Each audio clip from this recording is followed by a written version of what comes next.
ଜୋଜୁମୁରା block Biju Janata ଦଳ ତରଫରୁ जनसंपर्क अभियान और पदयात्रा अनुष्ठित होता।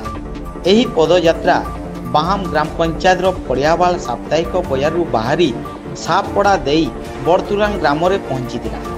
पदयात्रा कार्यक्रम रे पूर्वतन मंत्री तथा विरोधी दलर उपनेता रेड़ाखोल विधायक श्री प्रसन्न आचार्य जोगदे कर्मी मानक उत्साहित करते।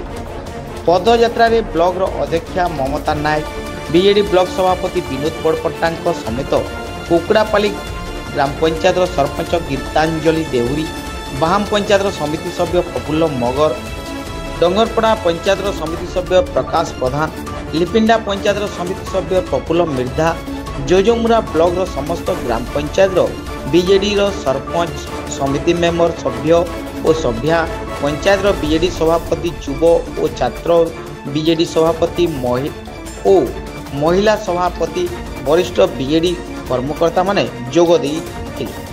पदयात्रा समय रे बड़तुरांग ग्राम रे थिबा स्वभाव कवि गंगाधर मेयर को प्रतिमूर्ति रे विधायक श्री आचार्य समेत नेतृमंडली पुष्पमाल्य अर्पण करथिले। एही अवसर रे बड़तुरांग ग्राम रे एक सभा अनुष्ठित होइथिबो। कार्यक्रम को बीजेडी राज्य साधारण संपादक हीरालाल बेहरा एवं बिजु युव जनता दल राज्य संपादक मनोज महापात्र नेतृत्व रे समस्त कार्यक्रम अनुष्ठित होइतिला।